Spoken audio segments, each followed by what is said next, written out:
Que va a ser la semana el 21. Va a ser la semana del 21, entonces hoy día solamente es una clase, la de hoy día en la mañana. Esta, digamos. Ya, perfecto. Ya, dale nomás. Bueno, la clase que les quiero mostrar hoy día se llama Muerte Súbita. Y en el fondo, principalmente orientada a muerte súbita en jóvenes. Esto porque incluye una gran variedad de diagnósticos y patrones electrocardiográficos y clínicos que son importantes de reconocer, que si bien son patologías que son infrecuentes, cuando uno las tiene riesgo de morirse, entonces ahí significan algo. Entonces miren ustedes acá, esta es la incidencia general de muerte súbita en la población según las características. Y vean ustedes como que el principal factor de riesgo, desde el punto de vista de causa de muerte súbita, es obviamente la enfermedad coronaria. Es decir, cuando alguien se muere bruscamente, lo más probable que se muera de la causa de muerte sea enfermedad coronaria. El segundo antecedente es que tenga, o el antecedente previo de una muerte súbita, ¿ya? El tercero es que tenga una disfunción ventricular izquierda severa con fracción de eyección menor a 30%. Estos tres grandes factores son los que incluyen el grupo, una población de riesgo más alto de morirse bruscamente, ¿ya? Si hay antecedentes coronarios, y esta es la incidencia en la población general. Sin embargo, el número de eventos, la mayoría de los eventos de muerte brusca ocurren en la población general sin diagnóstico, ¿ya? Y ustedes han escuchado y creo que han visto quizás que hay familiares de repente o pacientes en los cuales... Ya, déjamelo. En los cuales hay familiares o personas que se mueren bruscamente y no tienen causa clara. La gente dice, no, se murió de un infarto o se murió durante la noche. Entonces, la verdad que pero al final no se llegó a un diagnóstico. Esa es la mayoría de la población general, es lo que más ocurre. Entonces, ¿qué vamos a ver? Hoy día vamos a ver la muerte súbita en jóvenes. ¿Por qué en jóvenes? Porque en la gente mayor, como les comenté, la principal causa de muerte es la enfermedad coronaria, ¿ya? Y esa causa no la voy a tocar, porque en el fondo ustedes la van a ver con suficiente detalle en las clases de cardiopatía coronaria. Miren, la incidencia de muerte súbita en la población general es de 1 a 2 por 1000 habitantes por año. Ahora, en menores de 30 años es baja, es de 0,8 o 1 por 100.000. Y ha aumentado sí la incidencia en la última década, y esto tiene implicancias sociales y familiares muy importantes, porque no es lo mismo, realmente no es lo mismo que fallezca una persona que tiene 85 años a 90 años, en lo cual su muerte ya es relativamente esperada por la gente, a que se muere una persona joven y sana de, por ejemplo, 25 años. Esto tiene un impacto social, económico y poblacional mucho más grande. ¿Cuáles son las causas de muerte súbita en jóvenes? Bueno, las primeras son anormalidades estructurales o funcionales del corazón. Y dentro de esta, la más frecuente es la miocardiopatía hipertrófica, ¿ya? Después está la displasia ritmogénica de ventrículo derecho y las anomalías de arterias coronarias, es decir, arterias coronarias que nacen desde una posición anómala, ¿ya? Las otras causas son miocarditis, la miocarditis ha aumentado en incidencia ahora con esto del COVID, hay causas de muerte por miocarditis por coronavirus. Y las otras son anormalidades eléctricas primarias, o sea, las primeras eran alteraciones morfológicas, dentro de la más importante la miocardiopatía hipertrófica, y anormalidades eléctricas primarias, las más frecuentes son el síndrome de Brugada, el síndrome de Cute largo y el Wolff-Parkinson-White y la taquicardia ventricular idiopática, ¿ya? Esas son las causas eléctricas más frecuentes. Y finalmente hay unos adquiridos, dentro de los cuales está, yo destacaría dos importantes, que es el comoto cordis es relativamente más frecuente de lo que uno cree, lo vamos a ver de qué se trata, y el abuso de drogas, ¿ya? Hemos visto pacientes jóvenes con muertes súbitas recuperadas posterior al uso de cocaína o otras drogas de ese tipo, digamos, y entonces por eso está, ¿no es cierto?, la implicancia de no consumir drogas también, uno se puede morir bruscamente. Bueno, vamos una por una, vamos a ver solamente las más importantes, y yo creo que tienen que reconocer estos patrones, nunca se les olviden estos electros que vamos a ver, ni estas enfermedades, porque ustedes van a ser la primera línea que va a evaluar a pacientes que tienen estas condiciones, muchas veces asintomáticas, y que si ustedes le logran hacer el diagnóstico en su consultorio, les pueden salvar la vida. Esta es la miocardiopatía hipertrófica, este es un corazón normal, este es un corazón de un paciente con miocardiopatía hipertrófica. Esto yo creo que tienen una clase aparte, pero yo les voy a comentar que esta es una enfermedad de carácter genético que se caracteriza por una alteración estructural y funcional del sarcómero. Una prevalencia de 0,2% y es la principal causa de muerte súbita en jóvenes, como ya les he dicho. Y lo clásico que se ve esto, la miocardiopatía hipertrófica, es las paredes del ventrículo, el septum y la pared libre, muy engrosadas, aquí las ven. Y no solamente están engrosadas, sino que si uno analiza la biopsia y la estructura de las células, están desordenadas y tienen más fibrosis entre medio de las células.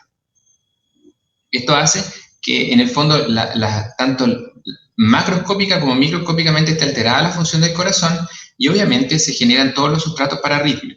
Porque como se produce fibrosis, se producen los mecanismos para que ocurran macrorreentradas y arritmias en el ventrículo. Los síntomas pueden ser disnea de ejercicio, dolor torácico, mareos o presíncope. ¿Ya? Lo clásico, este es un electro clásico de una miocardiopatía hipertrófica. Bueno, este es como, está como exagerado, es decir, este electro no se le puede pasar, pero los cambios característicos son hay un crecimiento en la onda P.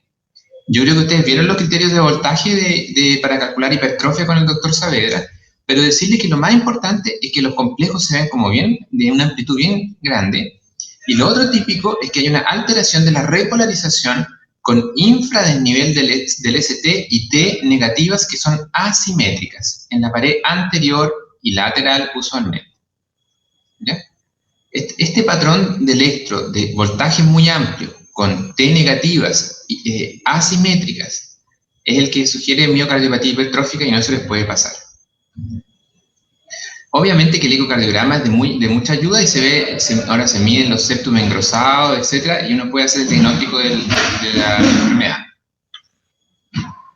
El tratamiento es médico con beta bloqueadores, antagonistas del calcio y antiarrítmicos. ¿Ya? En algunos casos, y yo creo que esto también lo vieron, pero se los voy a repetir, depende de dónde esté, porque la miocardiopatía hipertrófica puede ser, digamos, comprometer todo el ventrículo o parte del ventrículo, ¿ya?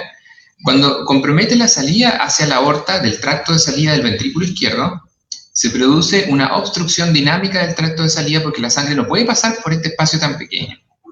En estos casos, los pacientes tienen un riesgo mucho más alto de morirse, ya sea porque se obstruye o porque la salida de la sangre o porque hay arritmias, y está indicado un procedimiento de cortar este pedacito de músculo, ¿no es cierto?, para permitir que el flujo de sangre pueda salir en forma adecuada. Y esto se puede hacer a través de un procedimiento que se llama alcoholización septal, en donde los hemodinamistas hacen un infarto localizado en esta zona para tratar de reducirlo, o si no, a través de cirugía, como se ve ahí, recortando este segmento del músculo y permitiendo la salida de la sangre hacia la aorta. La miocardiopatía hipertrófica uno puede hacer una estratificación de riesgo de muerte súbita. En los pacientes que tienen antecedentes de paro cardíaco, taquicardia ventricular sostenida previa, tienen un factor de riesgo, obviamente. La historia familiar de muerte súbita, si tienen alguna alteración que es familiar, por ejemplo, si hay antecedentes familiares de pacientes que han muerto, eso es un factor de peso para que el paciente le pase lo mismo, digamos. Si tiene antecedentes de síncope, es decir, de pérdida brusca de conciencia, ¿no es cierto?, que cae al suelo bruscamente. Si hay episodios de taquicardia ventricular no sostenida, respuesta hipotensora al ejercicio o también la magnitud de la hipertrofia, son todos factores de riesgo para muerte brusca. Ahora, ¿cómo prevenir la muerte súbita? Esto se puede hacer a través de fármacos y si no, del desfibrilador implantable. ¿Ya? Yo les voy a mostrar cómo funciona después un desfibrilador. Y los fármacos, la familia más importante para este grupo de pacientes son los beta bloqueadores. ¿Ya? Muy bien. Pasemos a la segunda enfermedad estructural o funcional del corazón, la displasia ritmogénica de ventrículo derecho. En la displasia ritmogénica de ventrículo derecho lo que ocurre es que se reemplaza la pared del músculo por un tejido adiposo. De hecho, si ven en esta biopsia, ven que aquí está el músculo más o menos normal y aquí esto parece más grasita que músculo y en realidad eso es lo que sucede. Es una alteración genética también que se caracteriza por apoptosis de los cardiomiocitos con infiltración de tejido graso o fibroso en el miocardio.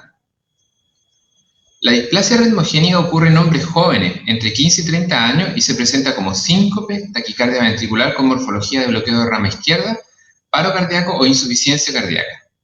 Su prevalencia es relativamente baja, pero es una causa de muerte súbita y tiene una incidencia más importante en descendientes de europeos, principalmente de italianos, digamos. Hay una concentración más alta de esta enfermedad. En el electrocardiograma hay un patrón típico, ¿ya? Y el patrón típico es lo que se llama onda épsilon. Y este patrón tampoco se les puede olvidar. Este es el otro patrón que les quería recordar, que miren esto. Aquí en el electrocardiograma, y si ustedes se fijan, en V1, V2, V3 hay ondas T negativas, que son profundas, asimétricas, y en la parte final de V1 hay un fraccionamiento de QRS antes de empezar el periodo de la repolarización. Ese es lo que se llama onda épsilon y es característico de esta enfermedad. La resonancia nuclear magnética cardíaca ha ayudado mucho en el diagnóstico y, por ejemplo, aquí, vean ustedes, miren, este es el ventrículo, aquí está el ventrículo derecho, el ventrículo izquierdo. Si ven, el ventrículo izquierdo tiene una estructura que es considerada normal, versus este que está refringente, en donde hay reemplazo del músculo por el tejido graso. El tratamiento de la displasia ritmogénica incluye beta bloqueadores y antiarrítmicos, ¿ya? Se pueden quemar las taquicardias ventriculares cuando son sostenidas y no son tan rápidas, y ¿cómo se llama? Y también incluyen implantes del desfibrilador en algunos de los casos. Muy bien, eso quería hablarles de las partes de las anormalidades estructurales del corazón. Entonces recordar que la principal causa de muerte súbita es la miocardiopatía hipertrófica, y acabamos de ver la miocardiopatía hipertrófica y la displasia ritmogénica de ventrículo derecho. Ahora vamos a ver las anormalidades eléctricas primarias. En las anormalidades eléctricas primarias está el síndrome de Brugada. Brugada, para los que no saben, es un doctor electrofisiólogo español que está vivo y que tiene, toda su familia se dedicó, y él ha descrito, ha sido uno de los grandes precursores de algunas enfermedades genéticas eléctricas primarias del corazón, como es el síndrome de Brugada o el síndrome de Cute corto. Así que cuando ustedes quieran inventar un síndrome, bueno, esto es llevar que lleve su nombre, digamos, todo el mundo lo conoce, es muy famoso. El síndrome de Brugada tiene un patrón electrocardiográfico típico, ¿ya? Que es este. Que lo vamos a ver con más detalle, pero es una alteración de la repolarización con elevación del punto J y supra del nivel cóncavo en V1, V2, V3, ¿ya? No sé si lo notan, pero la repolarización aquí es anormal porque no alcanza la isoeléctrica, digamos, de nuevo, sino que está como invertida, tiene una guatita como en un sentido cóncavo, en ese sentido. En los años 80 ya se empezó a reportar en Estados Unidos una incidencia normal en jóvenes, de muerte súbita en jóvenes refugiados en Asia del Sur. En Tailandia era conocido como el Lai Tai y en las Filipinas como el Ban Guk Tu, que se llama lamento, significa literalmente, lamento seguido de la muerte durante el sueño. Y lo que pasa es que estos pacientes les hacen taquicardias polimorfas y alcanzan a quejarse. O sea, sienten la molestia, se quejan y después se mueren bruscamente, y esto es gente joven. Eso impacta mucho en la población. Este es el patrón, como les decía, que está en ritmo sinusal, ¿no es cierto? Este es un electro de 12 derivaciones. Vemos aquí lo anormal es que en V1, V2 y V2 se observa este patrón con un suprannivel cóncavo y con inversión aquí de la T. En V1 y V2 es más importante. Es una enfermedad genética por mutaciones en los canales de sodio, tiene una incidencia de 0,05 en la población, pero explica alrededor de un 12 a 15% de las muertes súbitas. Y como les dije, son causados por episodios de taquicardia ventricular polimorfa rápida. ¿Ya? Ahora, uno estratifica el riesgo en estos pacientes. El riesgo alto es cuando hay historias de síncope, electrocardiograma que es anormal en forma espontánea, o cuando se inducen arritmias ventriculares sostenidas durante la estimulación ventricular programada, o sea, en el estudio electrofisiológico. Inducir la arritmia, la presencia de taquicardia no sostenida. Siempre es lo mismo, ¿eh? Cuando uno dice qué pacientes tienen más riesgo de desarrollar una condición de muerte súbita, ustedes tienen que decir que tenga antecedentes de síncope, que tenga antecedentes familiares de muerte súbita, que tenga episodios de taquicardia ventricular no sostenida en un holter, o que se puedan inducir taquicardias en el estudio electrofisiológico, y por supuesto que el antecedente más importante de riesgo es haber tenido ya una muerte súbita recuperada, o sea, un episodio previo. Acá está esto cuando ya un paciente, la recurrencia después de muerte súbita, después de un evento de taquicardia ventricular, se mueren bastante. O sea, si ya le pasó, si alguien ya le dio una taquicardia ventricular polimorfa, más o menos la expectativa es que en meses, o sea, 60 meses, ya el 60% está muerto. Ahora, cuando uno habla de cuáles son los tratamientos para brugada, vean ustedes que la mortalidad, si se implanta un desfibrilador, el paciente sobrevive en las mismas condiciones que una persona sana, digamos, versus drogas o ningún tratamiento. O sea, claramente aquí el tratamiento es el desfibrilador en los casos seleccionados. Bueno, ese es el síndrome de Brugada. Y la segunda anormalidad eléctrica primaria que quería mostrarles es el síndrome de QT largo. El síndrome de QT largo se refiere a, como su nombre lo dice, que tenga el QT largo. Ahora, el QT es largo cuando es bien largo, no hay un intermedio, porque ustedes cuando empiecen a ver electros se van a dar cuenta que a veces les va a quedar la duda si está tan largo o no. Generalmente son QT bien significativos y con alteraciones de la morfología de la onda T, ¿ya? Y por ejemplo, si ven este trazado, miren aquí está el paciente, tiene un QT largo, hace un extrasístole y después una arritmia, que es una taquicardia ventricular polimorfa, que si bien se caracteriza, ven que tiene como más amplitud menor y después aumenta y después disminuye, aumenta y disminuye, eso se llama torsión de las puntas, ¿ya? Y bueno, aquí sobrevive y aquí parte de nuevo la taquicardia. Es una alteración que puede ser congénita o adquirida de la repolarización ventricular y se caracteriza por un intervalo QT corregido mayor a 460 milisegundos. Miren, este paciente está en una muerte súbita, afortunadamente había un desfibrilador externo automático, convierte y miren cómo queda el electro. Aquí está el Q, llega la T, llega hasta por acá, miren, hasta casi la P del que viene, digamos, tiene un QT muy largo. ¿Ya? Evidentemente que estos patrones se pueden exacerbar por medicamentos. Recuerden ustedes que la amidarona o los antiarrítmicos alargan el QT en forma significativa y pueden también estar asociados a este tipo de pacientes. Hay distintos tipos de síndrome de QT largo y se han asociado con mutaciones de distintos, por ejemplo, canales de potasio, etcétera. No voy a entrar en esos detalles, pero en el fondo también hay un patrón genético que se puede estudiar. La estratificación de riesgo está también en lo mismo, como hemos conversado, en pacientes jóvenes que tengan antecedentes personales o familiares de muerte súbita, que tengan un QT muy largo, como mayor a 500 milisegundos, o en algunos tipos de genotipos agresivos. El tratamiento del síndrome de QT largo también es médico, con beta bloqueadores y, bueno, en algunos casos el desfibrilador implantable. ¿Ya? Y finalmente, la otra anormalidad eléctrica primaria que les quería comentar es el síndrome de Wolff-Parkinson-White. Yo creo que ya lo vieron ayer en la clase de taquicardia, pero el Wolff quiere decir cuando hay una vía eléctrica anómala en el corazón, en la cual hay una onda delta, o sea, parte de la conducción ocurre a través de la vía anómala y no por la vía normal de conducción del corazón. Los electrocardiogramas son típicos porque se observa esta preexcitación con PR corto, con una alteración de la morfología del QRS, y es muy importante reconocerlo. Estos pacientes pueden estar asintomáticos, no tener taquicardia paroxística y debutar con una fibrilación auricular preexcitada y ser el debut y final, digamos, de la enfermedad. Este es un paciente que estaba con una FA muy rápida, fíjense que está latiendo muy, muy rápido y de repente hace estos episodios casi de fibrilación ventricular. Lo característico de esta arritmia es que es irregularmente irregular, ¿ya? Es igual que la fibrilación auricular, como les comenté, pero es con QRS ancho y hay una variación entre la morfología de los QRS.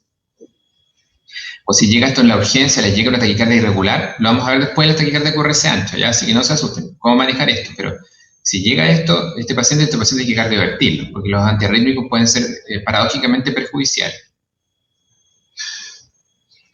Y dentro de las causas adquiridas de muerte súbita está el Commotio cordis. Yo he visto un par de casos ya en Temuco de esto. Miren este ejemplo. Estos son dos niños que estaban practicando karate o judo, no sé. Y te fijas que se fijan que uno le golpea en el pecho con el puño. El niño cae y cae muerto. ¿Ya? Es evidente que el niño no muere por la potencia del golpe, si son dos niños, ¿no es cierto? No es que le haya roto las costillas o perforado el pulmón o el corazón o algo así, no es traumático. Sino que lo que sucede es que él le da un golpe justo encontrando un periodo refractario en un mal momento del QRS, por decirlo de alguna forma. En la parte inicial de la onda T, donde hay un periodo refractario y esto puede desencadenar una fibrilación ventricular. Miren, este es el mismo caso, afortunadamente tenían desfibrilador automático externo, el niño está en fibrilación ventricular, le da un golpe y lo recupera. ¿Ya? La sobrevida de estos pacientes depende de una reanimación adecuada y de una desfibrilación precoz. El desfibrilador externo automático y la adecuada instrucción de RCP salvan vidas en estos casos y muchos otros. Eso es muy importante saber, reanimación cardiopulmonar, tener acceso a desfibriladores automáticos externos. Y como ustedes ven, este tipo de... yo he visto estos pacientes no solamente se ven en estos deportes, sino también en deportes con balón. Lo que pasa es que en Chile es relativamente infrecuente porque la pelota de fútbol es más grande. Pero esto se ve con mucha más frecuencia en béisbol o en fútbol americano por el tipo de balón, ¿no es cierto? El balón de fútbol americano termina en punta y eso genera un golpe más potente en una zona más específica del tórax. Bueno, el tratamiento de muchas de estas condiciones, como les comenté, es el desfibrilador implantable o la desfibrilación precoz. Quería mostrarles cómo han evolucionado los desfibriladores. Los desfibriladores han disminuido significativamente, son más chiquititos que estos, han disminuido significativamente de tamaño, son más grandes que los marcapasos. Y los desfibriladores actúan de dos maneras, ¿ya? La primera forma es con sobreestimulación. Entonces lo que hace el desfibrilador es que, por ejemplo, este paciente está en taquicardia ventricular, lo detecta porque está en una frecuencia que uno lo programa, y estimula el corazón más rápido, por unos segundos, por este grupo de latidos, y después ve qué pasa. Entonces, aquí viene esta taquicardia, hace la sobreestimulación y para, y aquí se quitó la taquicardia, ¿ya? Ese es el primer mecanismo de función del desfibrilador que se llama, entonces, sobreestimulación. Y el segundo mecanismo, como su nombre lo dice, miren aquí, porque hay un trazado y el paciente está en ritmo sinusal, ¿no es cierto?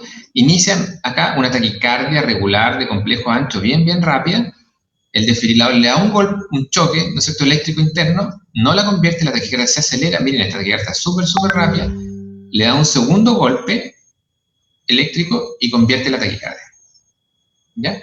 Entonces, los desfibriladores automáticos son verdaderos computadores, igual que los marcapasos, programables, con muchas funciones, y que su objetivo principal, además de funcionar como marcapasos, es que terminar arritmias graves y potencialmente mortales, y lo pueden hacer a través de sobreestimulación o de descargas. Bueno, pues como conclusiones, la muerte súbita en jóvenes representa un problema social y un desafío para el médico. Las principales causas tienen relación con enfermedades genéticas que se manifiestan como alteraciones de la estructura miocárdica o de los canales de sodio y potasio. La sobrevida de estos eventos depende de una reanimación cardiopulmonar adecuada y de establecer programas de desfibrilación de acceso público. Para la prevención hay que implementar estrategias de prevención en población sana, pero es difícil. Y se recomienda una evaluación con encuesta, examen físico y electrocardiograma en todo joven que participe en deportes de competición, por ejemplo. Parece bastante saludable. Si bien no está recomendado la guía hacer un electrocardiograma a todo el mundo, yo sí a ustedes les diría háganse un electro. ¿Sí? Y en fondo, si se hace un electrocardiograma, ustedes van a tener acceso y pueden ver si sale alguna anormalidad, me tienen que avisar. Y de la prevención, obviamente evaluar antecedentes familiares de muerte súbita es muy importante. O sea, si uno tiene familiares que han muerto jóvenes sin causa aparente, es mejor hacerse un electro y un estudio mínimo para ver si podemos encontrar la causa, qué es lo que sucedió. Es increíble como cuando uno pregunta en la familia, a veces hay antecedentes de gente que ha muerto, por ejemplo, entre 20 y 30 años sin causa, no fue un infarto, no, pero en realidad nunca se supo, digamos. Y en los pacientes jóvenes con electrocardiogramas anormales deben ser evaluados por un especialista. Bueno, ¿alguna pregunta?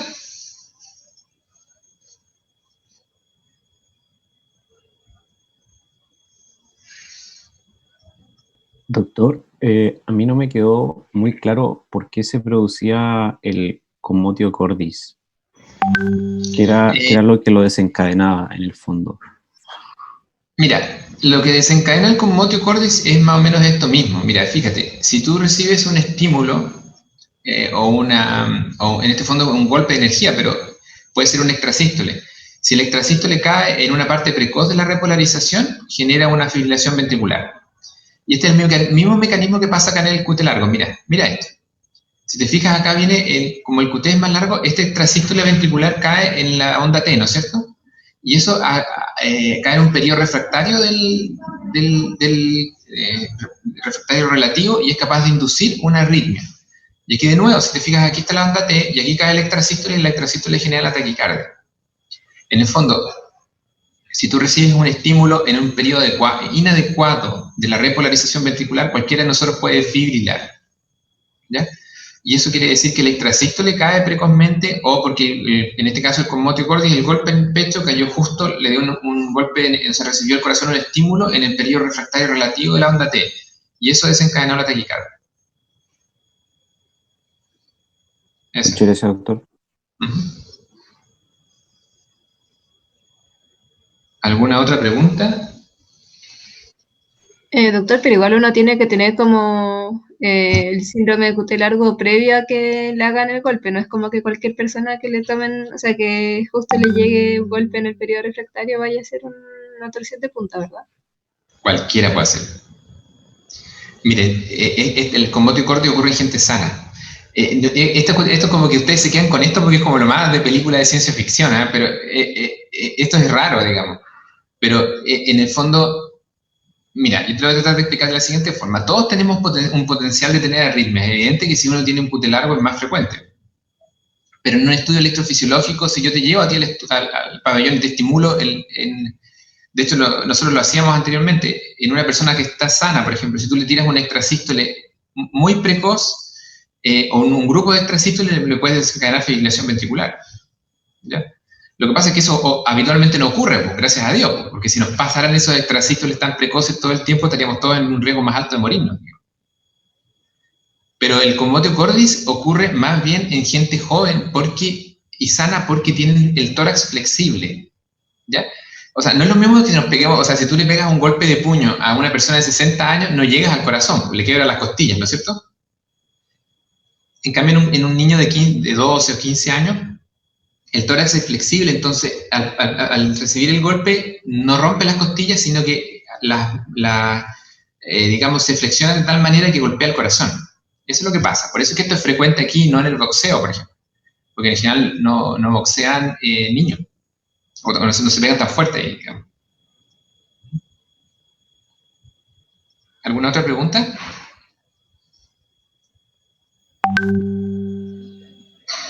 Doctor, otra pregunta. ¿Sí? En el síndrome de Wolff-Parkinson-White, ¿por qué se producía esa alteración en el QRS? Se veía como... La onda delta. No la onda delta, la ¿Ya? del QRS, no, o sea, como doble ¿Esto? onda delta. Sí. Lo que pasa es que el Wolff, como parte de la conducción, uno tiene que pensar que en el Wolff parte de la conducción es por la vía normal y la otra parte es por una vía eléctrica extra, ¿ya? Entonces, esto es como una fusión entre un complejo ventricular y uno normal. Y lo que se hace es que el QRS, si ustedes lo ven, se ve más ancho, se ve anormal y tiene un PR muy corto. Esas son las características del Wolff, ¿ya? Y se produce porque parte de la conducción eléctrica que llega por esta vía eléctrica extra empieza a depolarizar el ventrículo de una forma anormal. Y eso se une con el impulso que va por la vía normal del corazón y hasta que chocan, digamos. Y la mezcla de esos dos latidos es el que sale del Wolff, digamos. Es medio difícil de explicarlo con palabras, pero cuando veamos el taller vamos a ver más electro y vamos a repasar esta parte. Gracias, doctor. ¿Ya? ¿Alguna otra pregunta? Doctor, ¿Sí? ¿en qué pacientes yo voy a decidir hacer un tratamiento médico en vez de ponerle un desfibrilador? Claro, lo que pasa es que en los pacientes que tienen estas enfermedades, uno evalúa como los factores de riesgo que tienen y de acuerdo a la posibilidad de tener una muerte súbita, le indica o no el desfibrilador en algunas de ellas. Particularmente el QT largo, bueno, la miocardiopatía hipertrófica, la displasia, el QT largo o el Brugada. En esos diagnósticos uno evalúa, como te decía, los antecedentes familiares, si tiene antecedentes de síncope, si tiene taquicardias ventriculares no sostenidas, si ha tenido eventos previamente o no, y según eso uno toma la decisión. Claro, ahora tú me dices, suponte, porque esto no es tan fácil, ¿eh? No es así. En la medicina nunca es fácil tomar una decisión tan importante. Yo les digo, suponte me llega uno de ustedes, dicen, ¿sabe qué, doctor? Le hice caso, me tomó un electro. Y me llega con este electro. Entonces yo digo, chuta, mira, tienes probablemente el electro es compatible con un síndrome de Brugada. Entonces yo te pregunto, ¿tienes antecedentes familiares de muerte súbita? No. ¿Tienes arritmias? No. ¿Tienes síncope? No. Soy joven, sano, no hago nada. ¿Qué voy a hacer de mi vida ahora? Bueno, la respuesta podría ser, bueno, podemos hacer un estudio electrofisiológico y tratar de inducir si hay arritmias o no. O nada, y seguimiento. Pero tú me decís, doctor, pero teniendo esto, yo tengo una probabilidad más alta de morir. Una pregunta inteligente, ¿no? Sería, ¿tengo una probabilidad más alta de morirme que la población en general? Y yo le diría, sí, tienes una probabilidad más alta, pero no está indicado el desfibrilador si no has tenido un evento. Entonces tú me responderías, como eres inteligente, estudiante de medicina, me dirías, pero doctor, ¿y si mi primer evento es el último? O sea, si me da un solo evento y me muero, yo te diría, bueno, eso puede pasar, es poco probable, pero aún así las guías ni las normas internacionales todavía no le indican desfibrilador a todo el mundo. Y tiene cierto sentido, ¿no? Es que tiene un sentido que los desfibriladores en el fondo hay que implantarlos cuando uno tiene una sospecha más o menos relativamente alta de que los vas a usar. Porque igual, como cualquier intervención, tienen complicaciones o posibles problemas a futuro. Pero evidentemente que tener estas condiciones generan un riesgo para la población. Suponte, y el último ejemplo que les doy, suponte uno de ustedes consulta y dice, ¿sabes que tengo una miocardiopatía hipertrófica? Me encontraban un electro y estamos en la misma situación. No tengo eventos, no tengo síntomas, qué sé yo. Distinto es si te dice, claro, no, doctor, me he desmayado 4 veces en el año. Le haces un Holter y tiene taquicardia ventricular no sostenida. O le haces un eco y tiene un septum súper grueso, de 35 milímetros. Si ocurren esas condiciones, evidentemente hay que poner un desfibrilador. Pero hay intermedios en los cuales las decisiones no son tan fáciles. Y el tratamiento médico van casi todos, ¿ya? En la mayoría de los pacientes, cuando tienen algún síntoma, uno utiliza generalmente un beta bloqueador en estas condiciones, ¿ya? Y si los pacientes no tienen síntomas, bueno, ahí uno va viendo. Pero, por ejemplo, la miocardiopatía hipertrófica hay que dejarle, en general, beta bloqueadores. ¿Alguna otra pregunta? Gracias, doctor.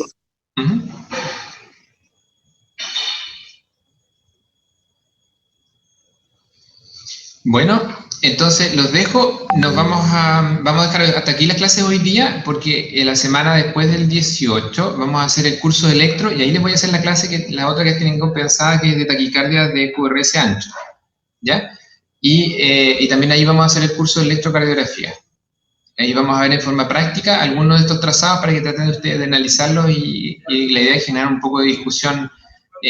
No sé, vamos a ver a través del grupo de trabajo de alguna forma para que puedan ser más participativas las exposiciones. Ya, que estén muy bien. Chao. Doctor, muchas Chao, gracias. doctor, gracias. Chao, chao. Chao, doctor, muchas gracias. Chao.